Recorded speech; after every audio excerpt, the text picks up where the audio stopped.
Mark here.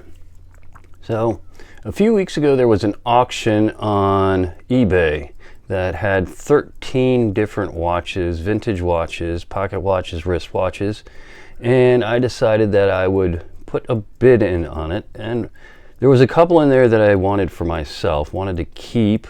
And of course, when you see watches on eBay, you never really know what you're going to get. You don't know if it's going to be broken, how much repairs are going to need to be done to it. I decided to take a chance and ended up being the only bidder, and so I got them. Anyway, I've been working on some of them. I've got some of them working right now. There's a few, most of them still need work, but anyway, I'm going to go through here and show the watches that I was able to pick up, show the ones that I actually repaired so far, and the ones that need repair. So of course you get the first one right here, which is a obviously a pocket watch. This one had, the crystal was really messed up. This is the American Watch Company from Waltham, Massachusetts. It's a lever set. So you unscrew it. I was working on this one yesterday, took it apart, cleaned it. And so you pull out the lever, and then you can set the hands, put it back, and then you can wind it. And you hear the thing ticking away. I had to replace the crystal. Hands were a little bit bent. Dial was dirty, so I cleaned that up. Fortunately, I did have a crystal that fit. Now, one of the things that I did notice is that you can see it will want to stop. So I think when I worked on it, maybe I didn't press the jewels in enough. When it's dial up, it's fine, but I think I need to go in here again and do some more work. But you see Waltham, Massachusetts. Anyway, it's typical, I think silveroid is what they call it, but you know, I got it cleaned up. It's just a little bit more tinkering. I did check the jewels to see if they were cracked. I didn't notice anything or chipped, so I'm assuming that maybe I just didn't press the jewels in far enough, even though the screws should have taken care of that when I tightened those down. But like I said, this is not a high priority. I'll keep it, and I usually just use pocket watches as decorations around here anyway. Alright, next one up. This was one that I wanted, and this is an Omega Seamaster, and he claimed that, you can see there's a little bit of surface markings on the dial, but otherwise, so I cleaned this one up, got this one running, so this one's running nicely. The person said that they could not get the case back on, and that was because the red gasket was missing, so I had to order some red gaskets for this watch. So I went in there, did a nice clean overhaul on it, put a new gasket on it, and as you can see, it's working fine now. It came with, let me see if I can pull this out, this bracelet, which made in China, so it's not the original. You know, it looked okay, but I decided to dig this leather band out from my selection of bands, and unfortunately, because it's made in China, this is just after, well, a few days now, but I mean, that started right away, almost right when I put it on my wrist. So obviously the Chinese are on the ball with their leather bands. Alright, so that one's a keeper. The next one is another one that I did work on already, cleaned it and overhauled it. I wasn't sure if I wanted to keep this one or not. This one, when I got it, it was in really, I mean, the dial was nice shape, you know, no distortions or anything. The numbers were in really nice shape. You know, it's rolled gold filled, 23 jewels, as you can see. Went in there, did an overhaul and cleaned this up, so it's running nicely now. The problem was this one had a broken hairspring, and fortunately, on eBay, if I can get this in here, I was able to pick up a replacement movement. So you can see this is a 10BZ. So I just used the, I just pulled off the entire balance complete and just swapped it out, cleaned up, I cleaned the jewels. And when I dug into this one, I also noticed that the pallet fork was broken. So fortunately, because I had this, I also had a good pallet fork. So had to replace the balance and the fork on that. And then when I got this movement, I also got this Bulova movement as well. Get it in the frame here. So I got two movements. I don't know if I have a watch that needs anything from that, but anyway, so I got this one all nice and cleaned up and running. All right, let's see. Now here was something that was pretty typical with a lot of these watches, was they're not in the best cosmetic shape, but one of the things that I did check with all of them was something that is very common when you buy used watches. You don't know what the condition is the balance. Almost all of them had balances that, the pivots were in good shape. Obviously this one needs cleaning and needs some work done and a new crystal. This is a Wadsworth.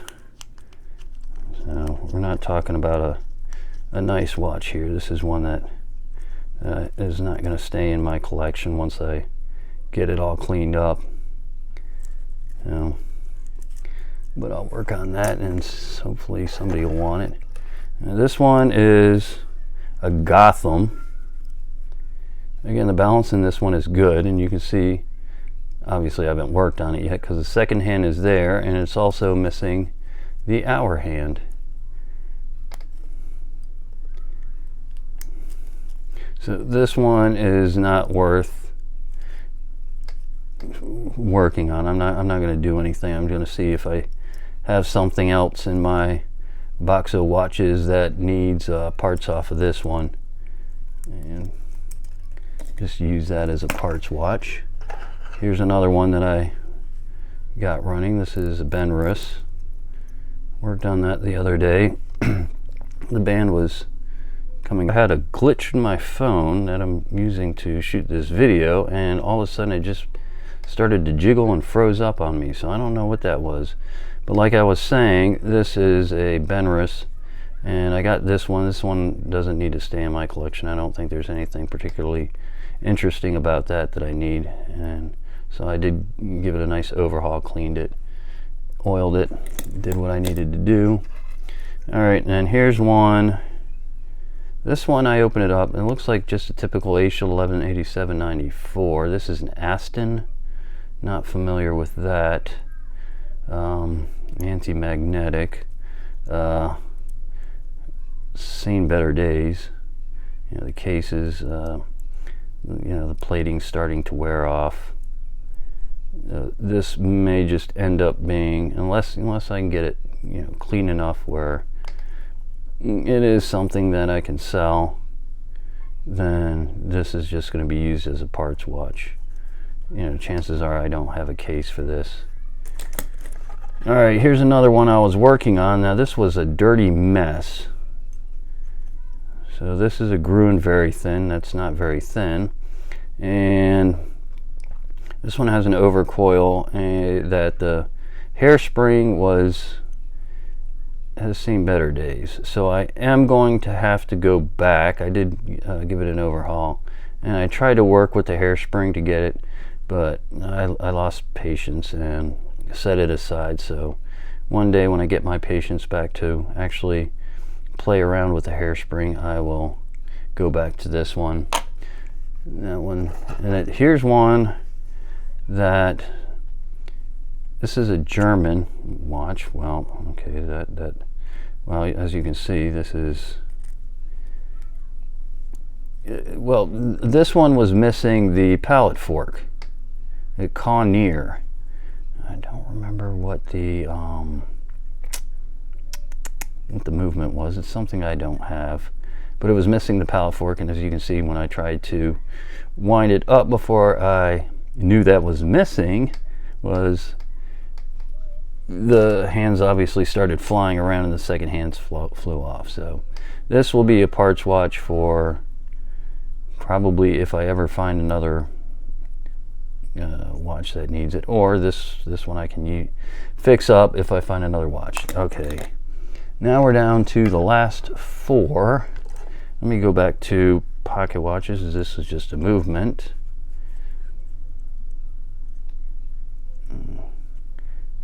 Anyway, this is another lever set, but this is just obviously a parts watch right here. I think it's American Waltham. Alright, here's another one. It's just going to be a parts watch. Century USA.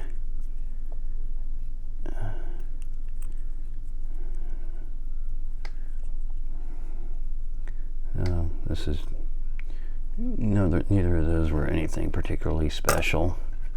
Here's one that's called a Heart anti-magnetic. It's missing the crystal. I may have a crystal that fits that. Somebody was trying to get, it looks like $75 for it at one point. I don't know who would have paid that. Obviously, I don't think anybody. It probably just went into a junk box. But if I can clean up the dial a little bit better and find a crystal for it, and the movement's in decent shape, that all it needs is a good cleaning, then I might be able to sell that. Otherwise, it's a parts watch. And then the last one here is one that I actually wanted, that I saw. So this is Longines automatic, and the crown was missing on this. Well, the band I had to put on there too. So I do have to find a crown. Odds are I'm not going to find an original crown, at least for one, but I haven't cleaned it up yet. But as you can see, it seems to be ticking away quite nicely. I did have it open, so I can open this one up right now. I just need to do the work on it. And of course, I'm knocking into everything and causing things to shake. As you can see, the movement's in pretty good shape.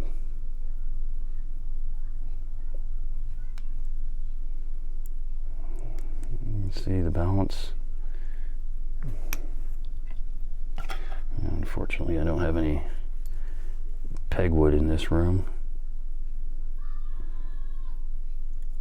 The balance just wants to pop right back. Yeah, I'll just find another crown for this. You know, one that looks a little bit better. It doesn't have to be an original Longines. Like I said, this is one that I'm going to keep. So this one's going in my collection. And let's see what we have written here. Well, they put it upside down. Longines, Wittenauer, New York, Geneva, Montreal. So watch how many stainless steel back, 10-karat gold filled bezel. So anyway, those are the 13 watches that I was able to find on eBay. And like I said, this one and the Omega were ones that I knew that I wanted to keep. And I think for the price that I paid, I think I got a good price for all of this stuff, considering now I got some parts watches. I've got some things that I might be able to at least get some of my money back on. I don't think a whole lot, because a lot of that stuff is more or less, you know, junk. But anyway, hope you enjoyed the video. So 13 watches I picked up off on eBay. Thanks. Bye.